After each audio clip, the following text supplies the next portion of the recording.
Buenos días. Bien. Antes que nada, agradecer su puntualidad y su presencia en esta hora tan temprana, aunque con el fresquito se agradece, todo hay que decirlo. Y en este caso me ha tocado presentar, y es un placer, todo hay que decirlo, al investigador del Centro de Ciencias Humanas y Sociales del Consejo Superior de Investigaciones Científicas, don Víctor Manuel Peralta Ruiz. Don Víctor Manuel se licenció en Lima, en concreto en la Universidad de San Marcos de 1985, me corrige si me equivoco, y posteriormente en el 91 se licenció en Ciencias de la Comunicación, ¿no?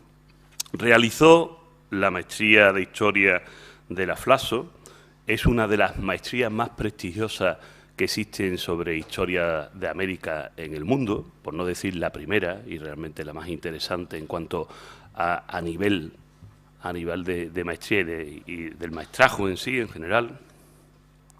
Y se doctoró después, en 1996, en la Universidad Complutense.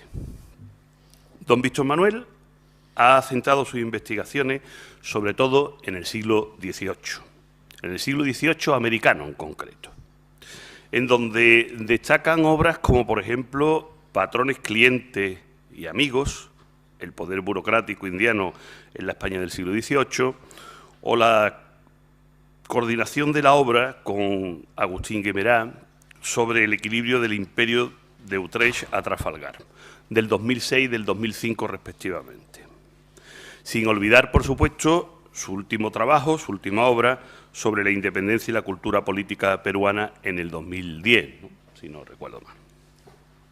Es también un gran especialista sobre el virreinato del Perú, especialmente en su última etapa bajo el dominio español, y tiene diversos trabajos sobre el Perú del siglo XIX y el siglo XX, por lo que he podido vislumbrar, ¿no?, en alguna ocasión.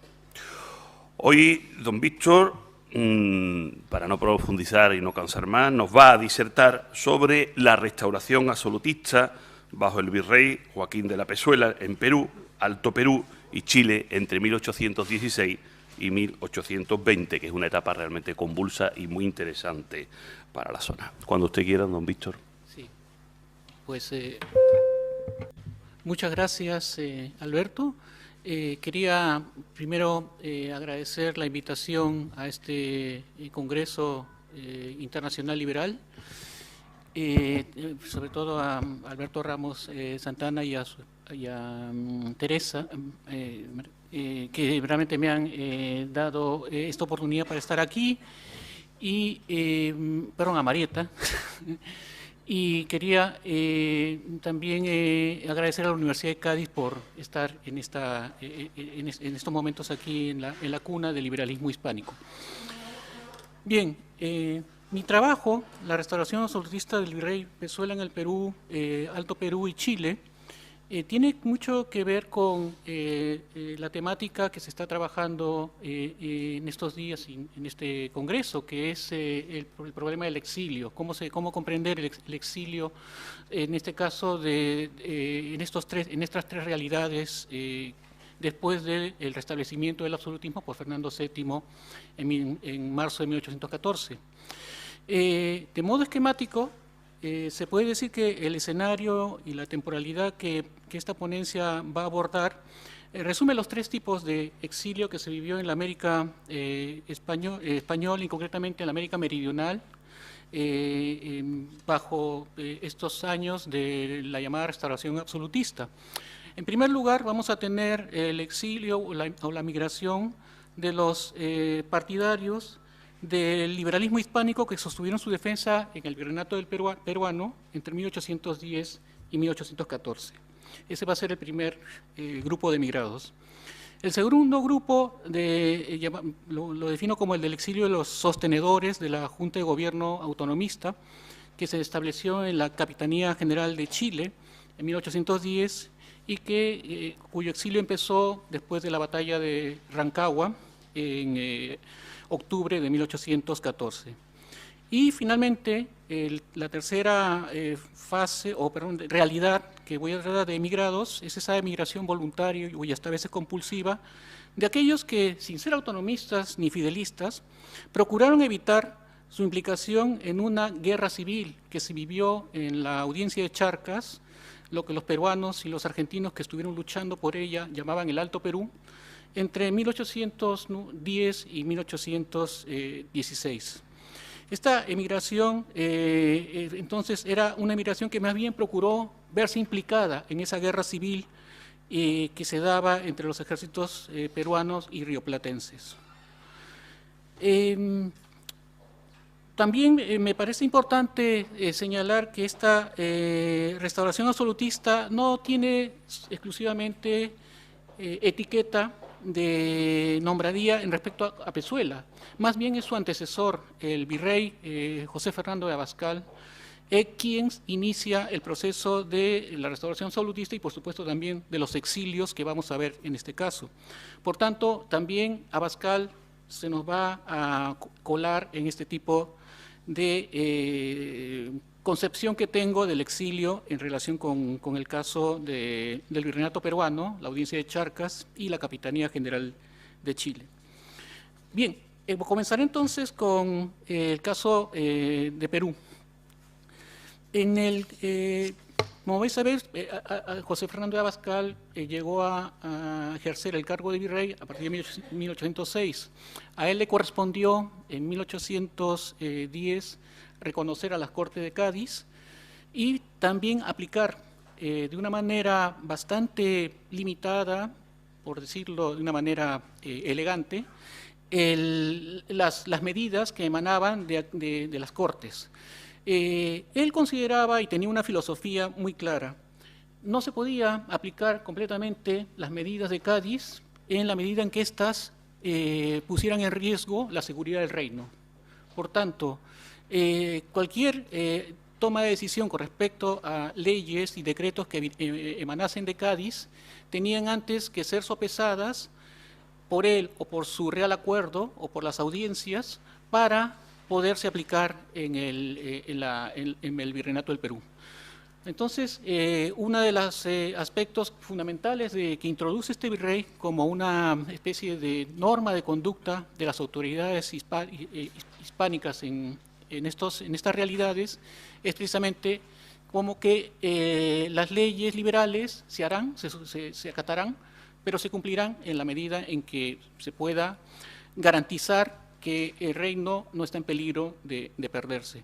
Y fiel a este tipo de actuación, el virrey Abascal fue quien en 1810, cuando se formaron las juntas de gobierno en la audiencia de Charcas, en La Plata, la capital, y en La Paz, fue él quien envió el primer ejército, digamos, de invasión que se produce en esta zona, con relación a acabar con este tipo de experimentos políticos que él ya los llamaba claramente separatistas o independentistas.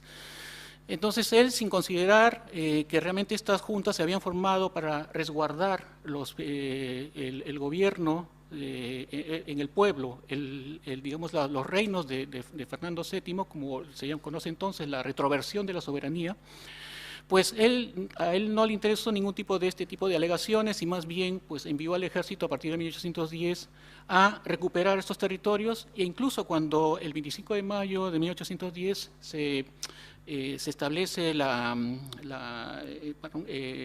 Junta Autonomista de Buenos Aires, anexa inmediatamente el territorio ocupado del Alto Perú al virreinato. También va a ser él quien en 1812, a fines de 1812, comience a atacar a la Junta Autonomista de Chile, que se había formado desde 1810, y ya los ejércitos en Lircay, sus ejércitos en Lircay, cuando triunfan sobre el ejército autonomista chileno, lo que le imponen, lo que llegan a negociar, es el reconocimiento por parte de esta Junta de Gobierno de Chile de enviar representantes a Cádiz y reconocer a las Cortes. Entonces, aparentemente se apacigua la guerra entre Perú y Chile, pero resulta que Abascal no reconoce finalmente este tipo de acuerdo en Lircay y vuelve a enviar otro ejército, esta vez comandado por el Mariano Osorio, para que finalmente aplastar a la Junta Autonomista en la batalla de Rancagua de octubre de 1814.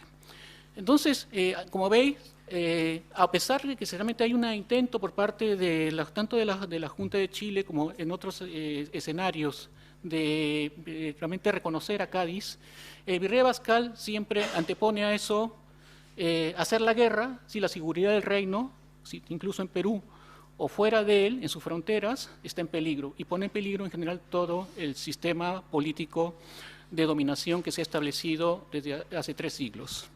De hecho, cuando él abolió la Constitución de Cádiz en el Perú a fines de 1814, en Perú había estallado la Revolución del Cusco en agosto de 1814 y estaban en plena guerra cusqueños contra los ejércitos el ejército de Abascal, constituido también por mestizos, criollos e indígenas de Cusco, del Alto Perú, que habían enviado refuerzos, y en general arequipeños. En fin, era una verdadera también guerra civil. Bueno, entonces, como veis, Abascal tiene una política de defender el absolutismo plenamente cuando se restablece el gobierno de este tipo bajo Fernando VII.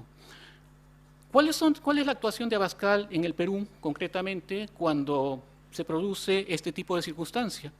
Pues Abascal hace público su desencuentro desde un principio con los liberales, considera que la hemorragia, lo que él llama la hemorragia liberal, ha sido nefasta para los gobiernos, no solamente del virreinato, sino del Alto Perú y de Chile, e incluso de Quito, y por supuesto de Buenos Aires, y por tanto considera que él tiene que seguir batallando para acabar con los últimos restos de este tipo de sistema político que considera nefasto.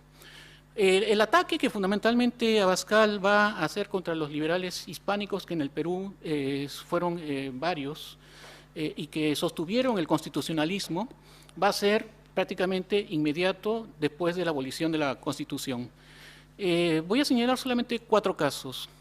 El primero, el abogado de origen chileno Miguel de Izaguirre, fiscal de la Audiencia de Lima desde el principio del siglo XIX, y que cuando se establecieron las Cortes de Cádiz, y una de esas medidas estuvo abolir el tributo indígena, el virrey Abascal concibió que no podía vivir sin este tipo de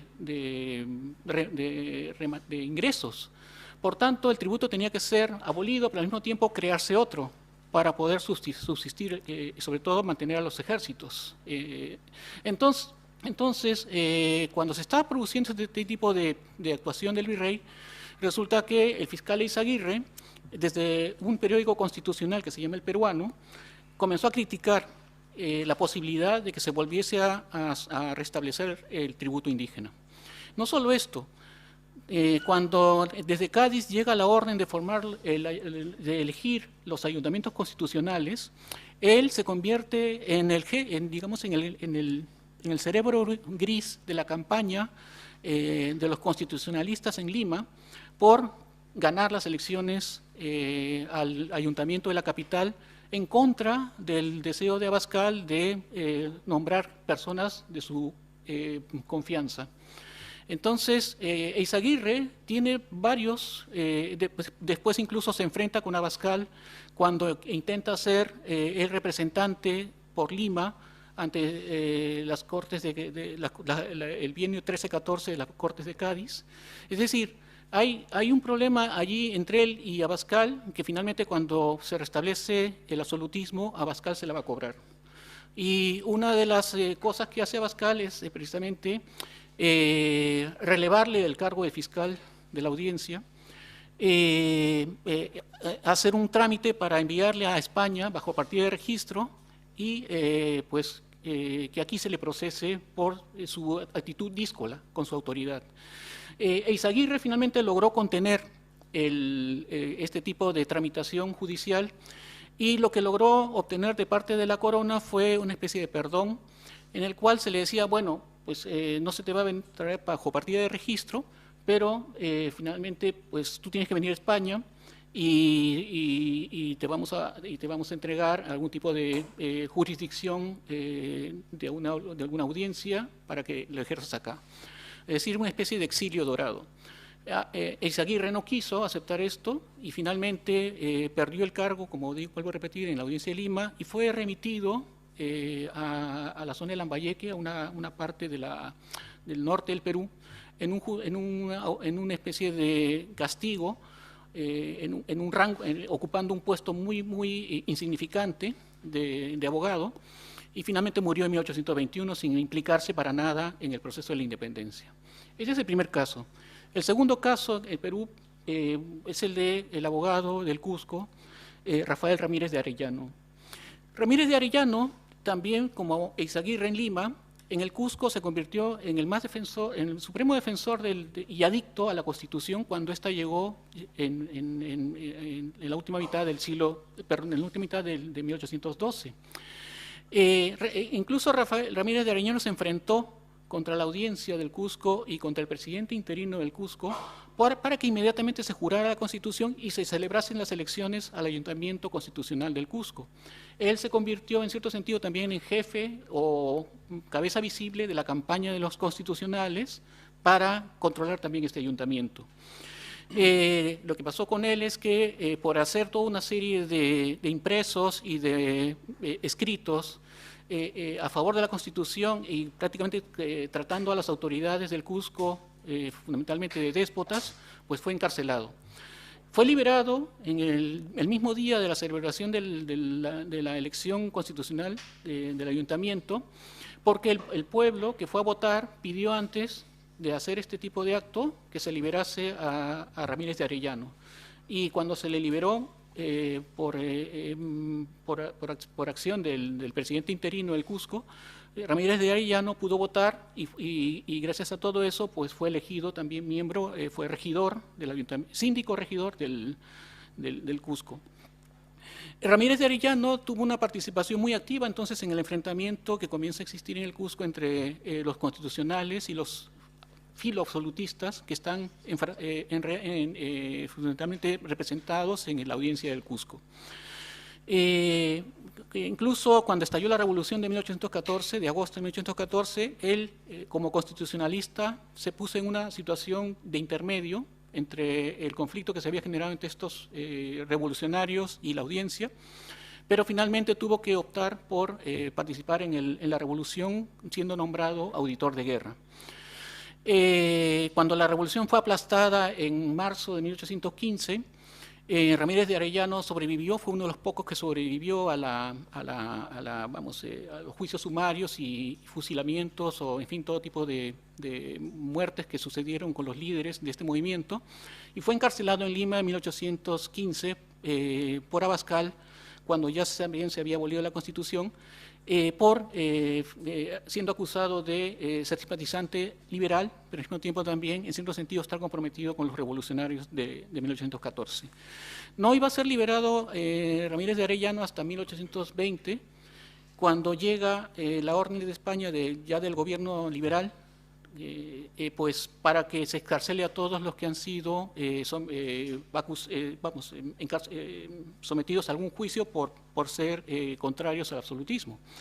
Sin embargo, Pezuela, que ya en ese momento estaba de virrey, pues impide en todo momento que Ramírez de Arellano sea liberado de la prisión. El tercer caso que relato es el de José de la Ribagüero. José de la Ribagüero, este personaje es miembro de la aristocracia limeña. Él, en la época ya gobernando el virrey Pezuela, en 1816, escribe en Lima un texto clandestino que se llama Las Memorias Histórico-Políticas de la América Meridional, o lo que los peruanos conocen más como las 28 causas.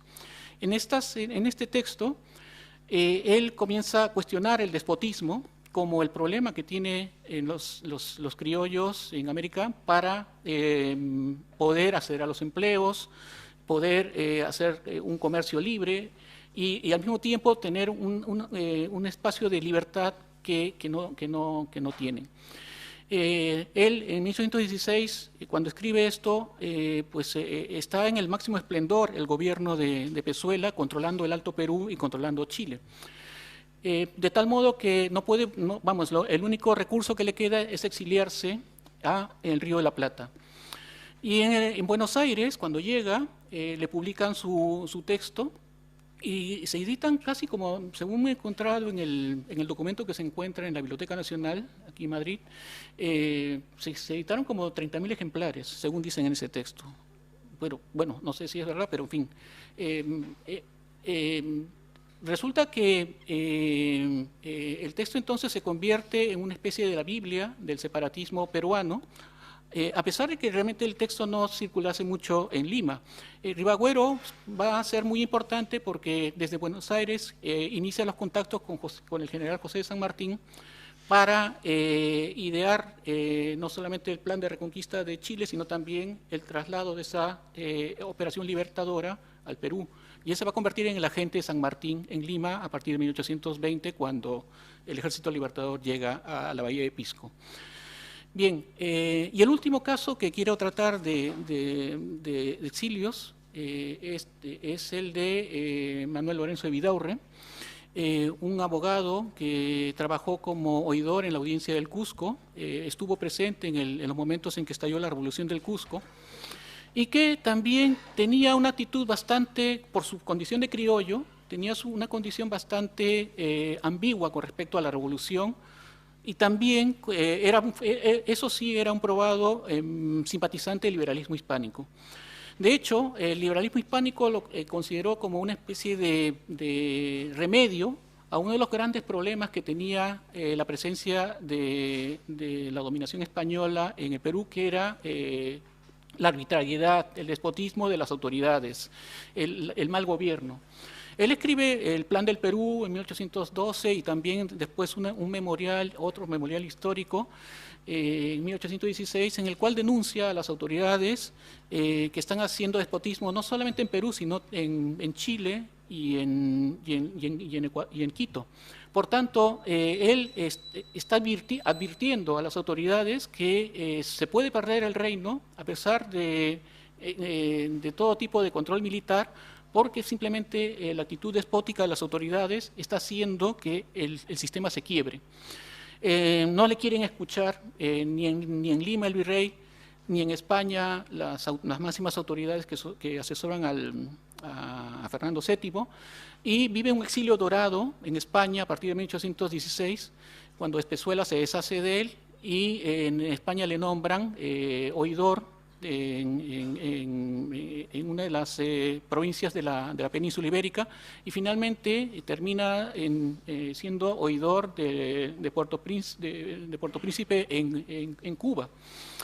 En 1823, en 1820 a 23 todavía sigue siendo leal a la corona, cuando se ha vuelto a restablecer el liberalismo, pero cuando sabe en mayo del 23 que el Congreso reunido en Madrid, un Congreso reunido en Madrid está ya a punto de abolir el liberalismo y restablecer el absolutismo, él me envía una carta a Fernando VII en el cual renuncia a ser oidor de la monarquía y al mismo tiempo renuncia a la ciudadanía española y regresa a Perú a sumarse a los independentistas.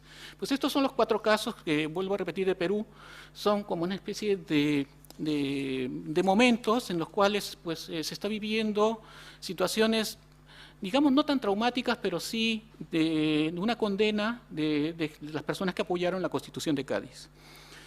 En el caso del Alto Perú, trasladado el escenario a 1810 y 13, cuando desde Buenos Aires, desde la Junta Grande, decide formar los ejércitos auxiliares del norte, o el ejército, que se llamaba también el Ejército Auxiliar del Perú, en el cual Castelli, Juan José Castelli asume la conducción fundamental de este ejército para reconquistar para Buenos Aires el territorio de Charcas o el Alto Perú. Y esto realmente tenían ellos razón, porque desde 1776 la audiencia de Charcas pertenecía al flamante virreinato del Río de la Plata. Por tanto, pues hacer la guerra en el Alto Perú tenía su motivación en un reconocimiento de derechos que tenían ese nuevo virreinato por dominar este territorio. Pero la guerra, Abascal va a sostener esta guerra, también reforzando este ejército, y llega a partir de 1813 un personaje fundamental que va a decidir el rumbo de este conflicto bélico, que es el brigadier Joaquín de la Pezuela, el futuro virrey del Perú. Pezuela va a imponer toda una serie de estrategias militares que van a llevar al fracaso de los ejércitos expedicionarios argentinos, y finalmente a la famosa batalla de Sipe o Viluma, que en mayo de 1815 acaba con el último intento por parte de los rioplatenses de controlar el Alto Perú, que también, aparte de este tipo de conflicto bélico entre peruanos y argentinos, estaba implicada también la propia población altoperuana o charqueña, a través de las formaciones de las guerrillas. Unas guerrillas fundamentalmente que eran republiquetas, pequeñas en Oruro, La Paz, Cochabamba, Santa Cruz, que formaban los ejércitos indígenas prácticamente, con líderes muy populares, que en cierto momento apoyaron a Buenos Aires, pero finalmente se desencantaron e hicieron la guerra por su propio medio. Y entonces, pues este ejército también de guerrilleros charqueños fue exterminado por Pezuela ya hacia 1817, quedando solo la guerrilla de Ayopaya. Bien, ¿qué pasa entonces cuando Pezuela logra restablecer, establecer prácticamente la hegemonía del ejército peruano, todavía bajo Abascal? Pues resulta que se inician los tribunales, él establece los tribunales de infidencia en las zonas recuperadas del Alto Perú, y comienza a hacerse juicios por colaboración tanto con el ejército auxiliar argentino como con las guerrillas charqueñas, a cualquier tipo de personaje. Caen aquí nobles, mestizos, la plebe, en fin, todo tipo de personajes caen bajo este tipo de tribunales de infidencia que se organizan bajo Pezuela. Todavía con más razón cuando él sabe que se ha restablecido el absolutismo en España. Bien, resulta que hay muchos emigrados del Alto Perú que encuentran que la única forma de evitar estos tribunales de infidencia y estos castigos que van a tener es huyendo al Río de la Plata. Sobre todo establecerse en el norte, de lo que es el norte argentino hoy, en las poblaciones de Jujuy, Tucumán y Salta. Entonces, muchos emigrados con sus familias pasan a estas poblaciones argentinas. No hay muchos estudios, casi no hay estudios sobre este tipo de circunstancias que viven los altoperuanos de ser emigrados de su patria. Resulta que aparentemente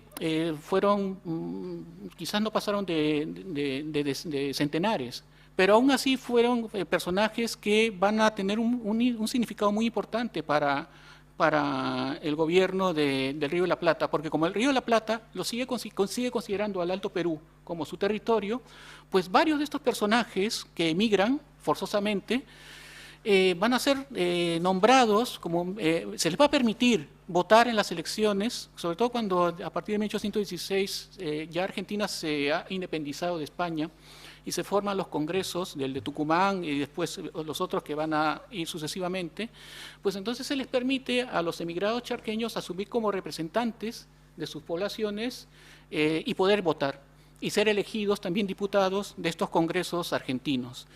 En el caso, por ejemplo, hay un caso muy interesante, el de un personaje nacido en La Plata que se llama José Severo Malavia, que participó como diputado por el territorio de La Plata en la Asamblea de Representantes de la provincia de Buenos Aires hasta en el año 24 y después incluso hasta en el Congreso General Constituyente de 1826. Es decir, que incluso un año después de haberse creado la República de Bolivia. Otro personaje que cito aquí interesante por su significado es el de José Mariano Serrano. Este también personaje nacido en La Plata era muy importante porque era un abogado de los tantos que salieron de la Academia Carolina de Charcas, donde se formaron también algunos de los miembros de la primera Junta de Gobierno de Buenos Aires, como Mariano Moreno y el propio Castelli, en el que simpatizó desde un principio entonces con la Revolución de Buenos Aires. Y cuando emigró en 1813, participó ya en los congresos argentinos de este mismo año 13 y del 16 como representante de La Plata, como diputado por La Plata. Él se estableció en Salta e incluso fue nombrado auditor de guerra. Serrano se mantuvo firme en sostener la unidad entre Charcas y Argentina, el Río de la Plata.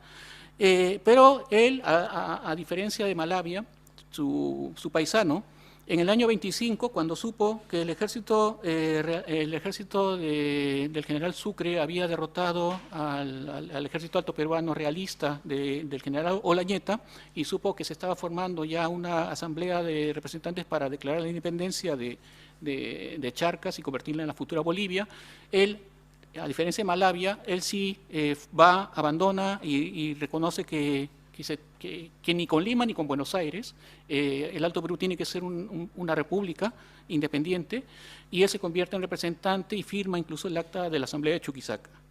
Entonces tenemos aquí estos dos casos, hay muchos más que el tiempo no me permite resaltar, pero quiero decir que en Charcas el tema del exilio y la emigración, que fue bastante doloroso para muchas familias, en cierto sentido tuvo una recompensa para algunos políticos de esta ex audiencia, que es el ser reconocidos en Buenos Aires como miembros de su familia política.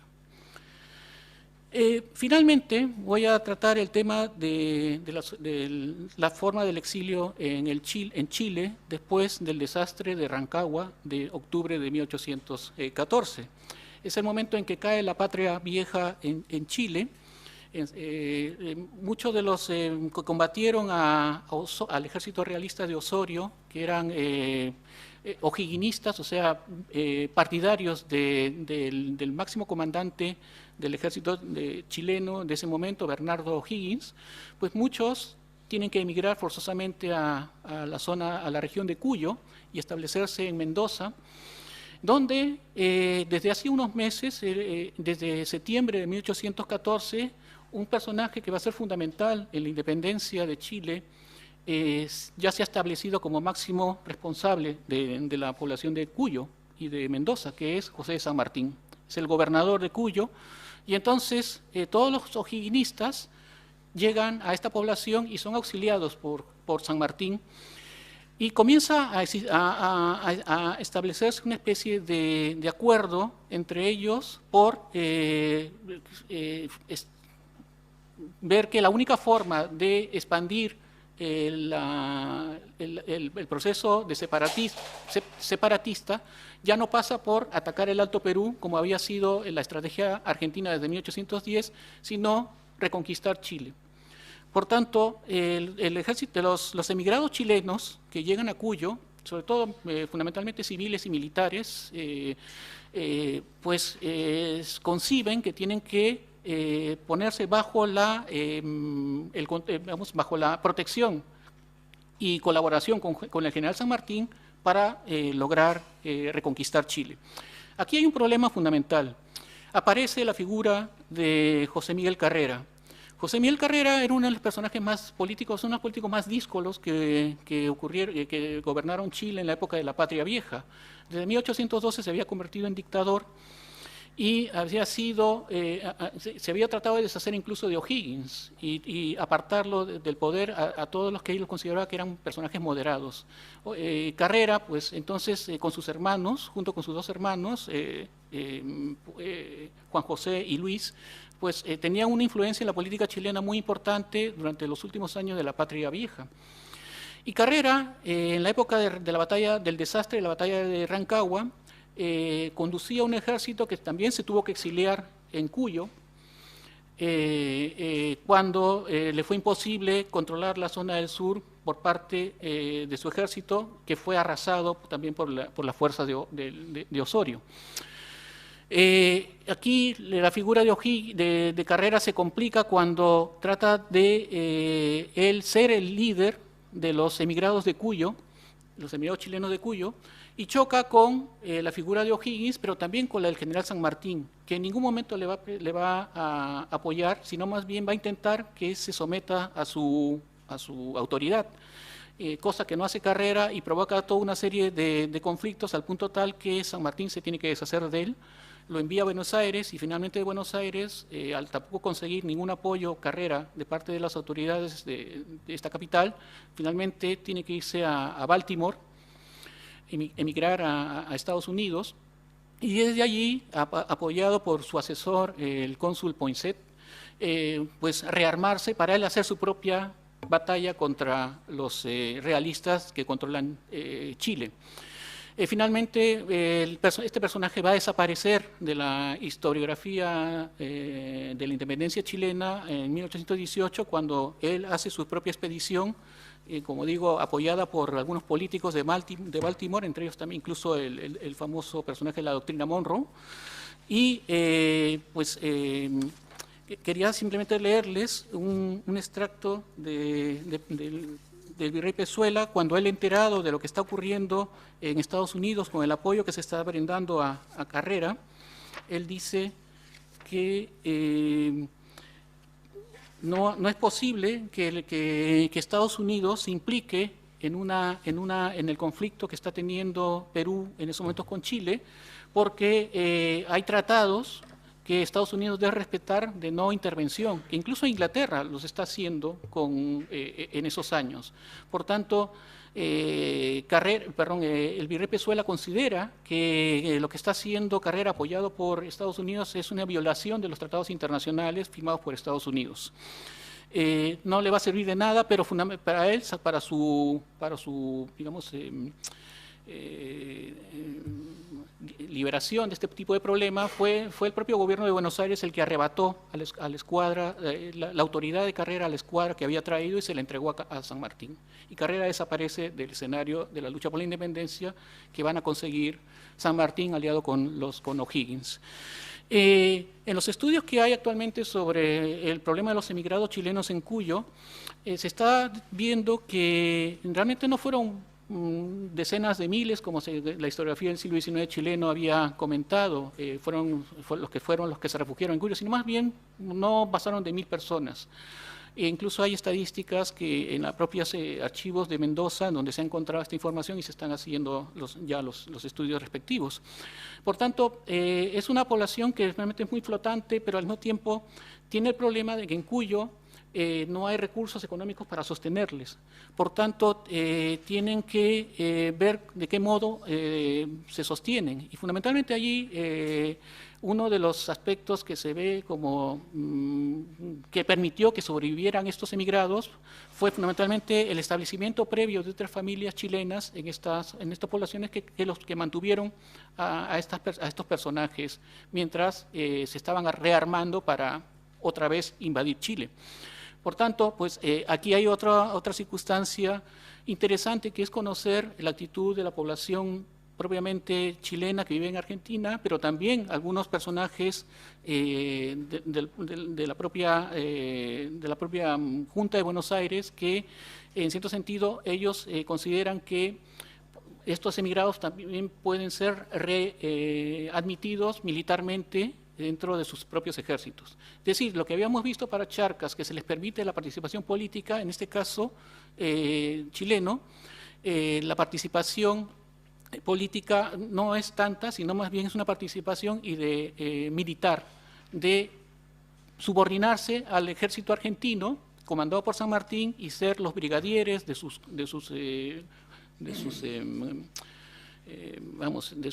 oficialidad y también de sus tropas. En fin, ese es un poco el panorama. Ahora bien, yo quería también mencionar que así como se habían formado tribunales de infidencia en el Alto Perú a partir de 1815, apoyados también por la restauración absolutista, también los gobernantes que en nombre del absolutismo van a estar gobernando Chile, la Capitanía General otra vez, entre 1815 y 1817, van a tener una actitud bastante ambigua con respecto al problema de cómo tratar a los emigrados y cómo proceder a una reconciliación dentro de las familias chilenas que han participado en gobiernos autonomistas que precisamente no han querido romper con España, sino que han querido gobernar en nombre de Fernando VII. Se han equivocado según estas autoridades absolutistas, pero finalmente no han procedido de una manera militar tan intransigente como son los de Buenos Aires. Entonces, aquí hay una actitud hacia la negociación y reconciliación en el pleno proceso absolutista que se va a romper. Quien inicia las negociaciones para esta especie de perdón a los emigrados es el primer capitán general de Chile después de la Patria Vieja, que es Mariano Osorio, el propio general que había derrotado a las tropas patriotas en Rancagua. Mariano Osorio, en 1815, se había comportado primero al principio de una manera bastante cruel, porque había creado un tribunal de vigilancia y seguridad pública para juzgar a los autonomistas como delincuentes, y a muchos los encerró en el archipiélago de Juan Fernández, en las mazmorras del archipiélago de Juan Fernández. En cambio, él, al ver que realmente muchas familias chilenas están colaborando con su gobierno, entonces inicia un proceso de negociación en 1815 que ocurrió a partir de un cabildo abierto y una junta de corporaciones con el objeto de enviar a España 2 diputados, Luis Urrejola y Juan Antonio Elizalde, tanto para felicitar a Fernando VII por su restablecimiento en el trono, como para demandar un indulto a favor de los confinados en la isla de Juan Fernández. Los comisionados llegaron a hablar con el ministro de Ultramar y consiguieron a principios de 1816 que, al menos por un dictamen personal, se considerase como buena esta posibilidad de liberar a los presos de la isla de Juan Fernández. Pero resulta que cuando esta noticia llegó a Chile, a Santiago, ya no gobernaba Osorio, sino gobernaba Casimiro Marcó del Pont. Y Marcó del Pont era mucho más intransigente que Mariano Osorio en la forma de gobernar y de tratar a los que consideraba sus enemigos autonomistas. Y a pesar de que recibió esta carta del ministro de Ultramar de la necesidad de perdonar a los que habían participado de la Junta Autonomista y que estaban presos en Juan Fernández, y así proceder a un proceso de reconciliación, lo que hace es acatar la medida, pero no liberarlos. Y les dice a las familias de estos encarcelados que se les notifica que esa medida se ha dado, pero a pesar de estar perdonados, no se les suspenderá el destierro. De tal modo que ven como aquí el problema de los emigrados en Chile no es tanto un problema de intentar ellos, por todos los medios, de recuperar el poder político perdido, sino también, en cierto sentido, llegar a un momento de intransigencia con las autoridades absolutistas que representan al rey Fernando VII en Chile, y que también son, en cierto sentido, apéndice de la forma de actuar del virrey Pezuela en el Perú, ya que Pezuela va a lograr mantener una estructura de dominio político sobre todo el conjunto del Virreinato del Perú, la audiencia de Charcas, directamente porque está anexada a Perú, y la Capitanía General de Chile, indirectamente porque en todo hay una especie de entendimiento entre Pezuela y Marcó del Pont, pues todo este tipo de circunstancias hacen que en tanto los procesos de reconciliación tengan, el fracaso de los procesos de reconciliación tengan tanta culpa el gobernador de Chile como el virrey de Perú, Pezuela. En este caso, pues la circunstancia hacia 1820, cuando se produce ya el retorno del segundo liberalismo hispánico, resulta evidente que Pezuela, la estrategia de Pezuela no le va a salir bien siguiendo la doctrina de Abascal. Es decir, se acata el segundo liberalismo hispánico en la medida que el orden interno, la seguridad del reino no se vea comprometido. Esa estrategia a Pezuela le va a resultar nefasta, primero porque ya no cuenta con Chile, que se ha independizado en 1818, y el Alto Perú prácticamente está aislado de Perú, porque tienen que ellos, el ejército peruano allí tiene que mantener toda una especie de conflictos bélicos, y por tanto Pezuela, la estrategia esta, pues no le sirve de nada, y en 1821 es derrocado por el brigadier José de la Serna, que había visto otro tipo de forma de luchar ya como comandante en general del ejército alto peruano del 16 al 20.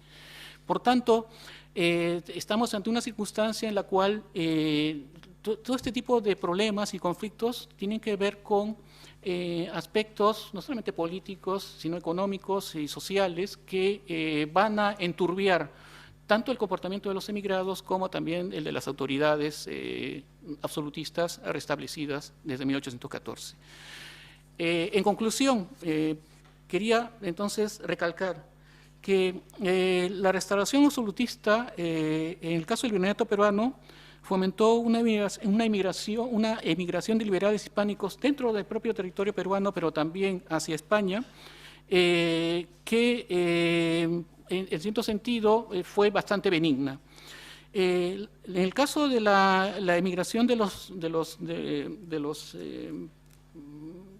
charqueños o los altoperuanos, esta más bien fue bastante compleja, todavía poco estudiada, pero fue políticamente rentable para algunos personajes, como hemos visto. Y finalmente, el proceso de los emigrados en Chile solamente se pudo resolver cuando funcionó bien la dupla San Martín-O'Higgins, que logró romper el cerco montado por el gobernador Marcó del Pont y su intransigencia política en 1818. En todos estos aspectos, entonces, no solamente vemos un escenario en el cual Perú, la actual Bolivia y Chile están entrelazados, sino también existe un cuarto actor que he estado mencionando en todo momento, que es un cuarto actor territorial, que es el Río de la Plata, o lo que es Argentina hoy, que se convierte en la tierra fundamental del exilio de algún peruano, de muchos altoperuanos y fundamentalmente de bastantes chilenos desde 1816 hasta 1818. Pues ese es más o menos entonces lo que quería yo trabajar. Gracias.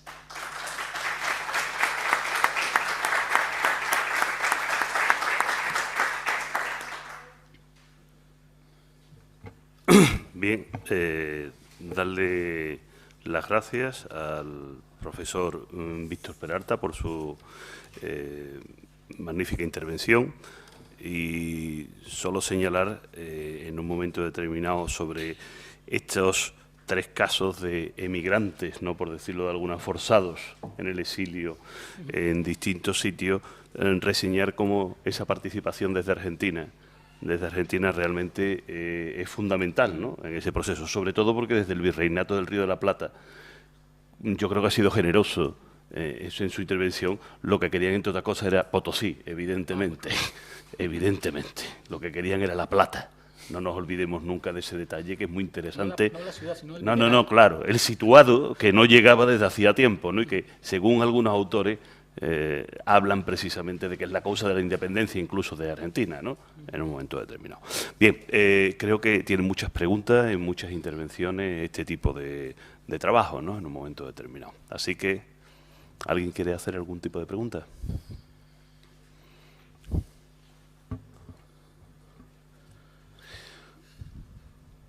Bien, parece que ha estado muy claro y por lo tanto Me he asustado. se les ha gustado, les ha gustado. Bien. Muy interesante su intervención.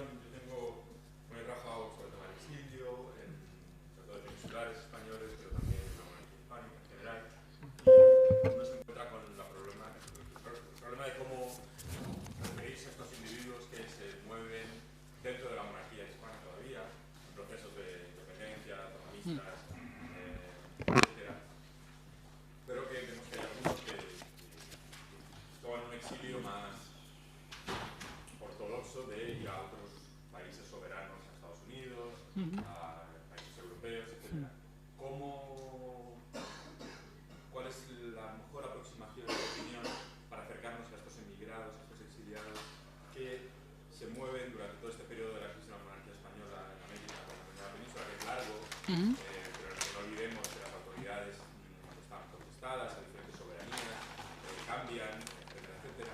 ¿Cómo referirnos a ellos? ¿En qué términos? Los emigrados, exiliados, exiliados políticos están yendo a un exilio de verdad cuando cruzan los Andes para pasar también de Chile, de Chile a Argentina? ¿Cómo nos movemos, cómo utilizamos la categoría de exiliado dentro de la monarquía española en el periodo? Me parece una cuestión... Sí, sí. No es una cuestión insignificante, más bien es importante. Creo que si uno ve el problema de desde el punto de vista de la cuantificación de estos emigrados, va a verlo, se puede ver como un problema social.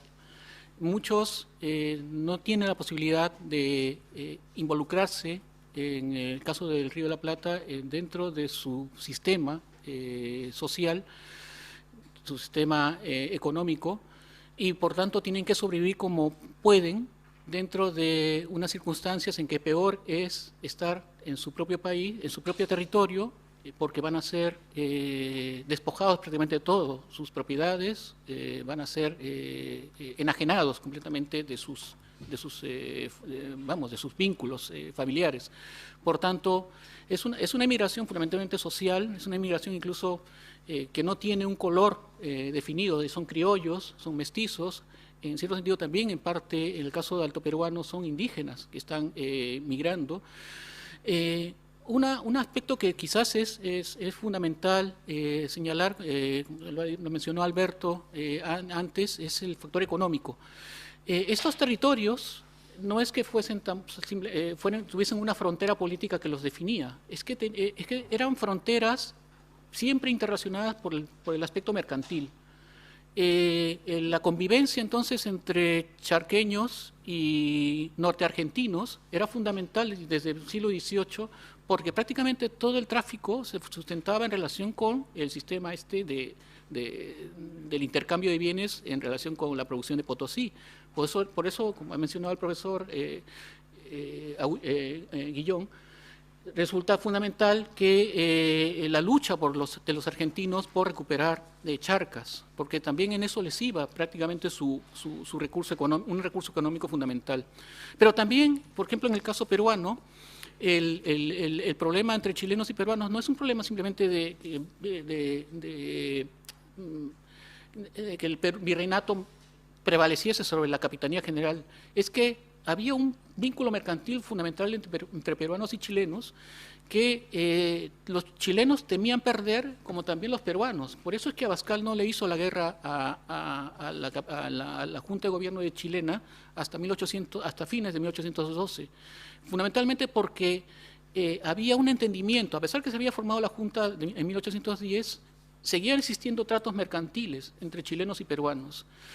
Y resulta que en parte este tipo de cosas iba a romper en 1812, cuando los Carrera, sobre todo José Miguel Carrera, establece un directorio en el cual promueve ya la separación definitiva con España y es apenas contenido por los moderados o'higginistas que le imponen una especie de una constitución, vamos, bastante moderada, en el que él tiene sobre el cual él tiene que actuar. Por eso es que, a pesar de esto, ya cuando ve que Carrera va hacia cosas muy parecidas a las que están ocurriendo en Buenos Aires, Abascal decide invadir Chile. Entonces, hay factores económicos, por tanto, que están allí subsistiendo como problemas. Yo también planteo quizás verlo como tú lo has visto en tu libro, de los emigrados, también como un problema de contactos atlánticos, ¿no? Entonces, es un problema que también, en el cual está implicada Inglaterra, está implicada Estados Unidos, todos tienen mucho que perder en este tipo de conflictos. Y por eso mismo Inglaterra, que no es un lugar, pero no es un espacio, en ese momento está de aliado con España, o por lo menos funge de hacer de aliado de España, y no se implica en los conflictos que están teniendo en estos territorios, pero sí recibe a los exiliados,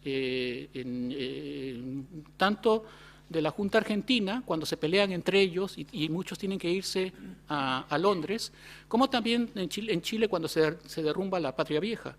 No es el caso de los peruanos, que vamos, no les pasó ese tipo de problema, pero novohispanos y neogranadinos, muchos también terminan en el exilio en Londres y forman ya entre ellos una especie de acuerdos para recuperar el protagonismo del proceso separatista, ¿no? Pero eso es una historia que realmente no puedo tratarla aquí, ya la han tratado María Teresa Berrueso y Manuel Ortuño en otros trabajos. Entonces, es un problema, como tú has mencionado en tu libro, es un problema atlántico también. Entonces se puede tratar también en esos aspectos y creo que se puede introducir esto. Lo que pasa es que el tema del exilio, del estudio del exilio en América Latina todavía está en sus inicios, no es un problema, y está visto muy nacionalmente, porque la historiografía latinoamericana, a pesar de todos los avances que ha tenido, todavía sigue teniendo el problema de que es muy de fronteras. O sea, los peruanos tratan el problema del Perú, los argentinos lo mismo y los chilenos también. Entonces, no hay formas todavía de ver estos entrelazamientos, ¿no? Y menos todavía de una perspectiva atlántica. Pero bueno, espero que en un momento esto se comprenda y se supere. Bien, ¿alguna intervención más? Sí, por favor. Dentro de toda esta situación de político del exilio, el clero tiene una postura. ¿Qué papel juega el clero en todo esto? Porque no se le ha mencionado. Sí. No sé si tenía mucho poder, no tenía poder. No, por supuesto, sí. La Iglesia en general tiene una actitud de simplemente estar siempre al lado de donde está el poder en ese momento. Entonces, si en Perú Abascal puede respetar su forma de actuar autoritaria, manteniendo en cierto sentido también el liberalismo hispánico, la Iglesia lo acata. De hecho, hay sermones de curas que cuando llega la Constitución de Cádiz y se comienza a jurar por orden de Abascal en todas las provincias, ellos también en sus púlpitos dicen que hay que respetarla, que hay que amarla, que hay que saberla comprender como parte del mandato de Fernando VII. Cuando es abolida la Constitución en el 14, también ellos en sus sermones se convierten en contrarios a la Constitución y dicen que ha sido como una especie de demonio que ha vivido el Perú. Entonces tienen una actitud así muy, y bueno, y en el caso chileno, pues apoyaron también a la Junta de Gobierno en algún momento, pero en fin, tuvieron que cambiar de actitud cuando se restableció el absolutismo, y lo propio pasa en el Alto Perú. Tienen una actitud bastante ambigua. Hay curas que sí se convirtieron al separatismo al margen de los vaivenes del poder, ¿no? Por ejemplo, cuando estalló la Revolución del Cusco de 1814, el clero del Cusco se asumió también como separatista y muchos fueron a combatir a los ejércitos que envió el Cusco sobre todo a la zona del Alto Perú y Arequipa. En la zona del Alto Perú, el líder de la expedición del Cusco fue el cura Muñecas, Ildefonso de las Muñecas, que resistió y combatió a las tropas del Alto Perú, peruanas del Alto Perú hasta mayo de 1816. y fue el último, digamos, estertor de esa revolución. Cayó y fue muerto después, ¿no? Pero así, actitudes bastante condescendientes con el poder, eso creo que fue la actitud de la Iglesia en esos años. ¿Qué es lo distinto a lo que ocurre en España? ¿Y por qué esa actitud probablemente tan de estar de un lado? Lo dices por la participación de los curas en la Constitución de Cádiz, ¿no? Bueno, porque quizá los sacerdotes creían que el liberalismo hispánico era una forma de limar asperezas desde el punto de vista social con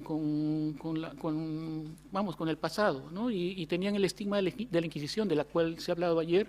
Entonces, una forma de quitar esa asociación Iglesia-Inquisición era también actuar de una manera más digamos, comedida con el sistema político que se estaba en ese momento imponiendo, vigente y apoyarlo. Pienso yo que es por eso. Bien, si hay alguna intervención más, si no, vamos al descanso. Pero antes le quería comentar, que no sé si conoce que José Miguel Carrera tiene un monumento en Cádiz. Ah, sí, no sabía. Como motivo del Bicentenario, como motivo del Bicentenario... No, pero de momento el puso Durán. No, pero en el caso, digo porque cuando se cogió el monumento del Bicentenario, la Embajada chilena, el gobierno de Chile, escogieron como personaje para representar al Bicentenario de la Constitución de Cádiz. Eso, a José Miguel Carrera. Tiene un monumento muy bonito, por cierto. Pues ir a visitarlo. Bien, pasamos un descanso y seguimos a las 11. Bueno, gracias.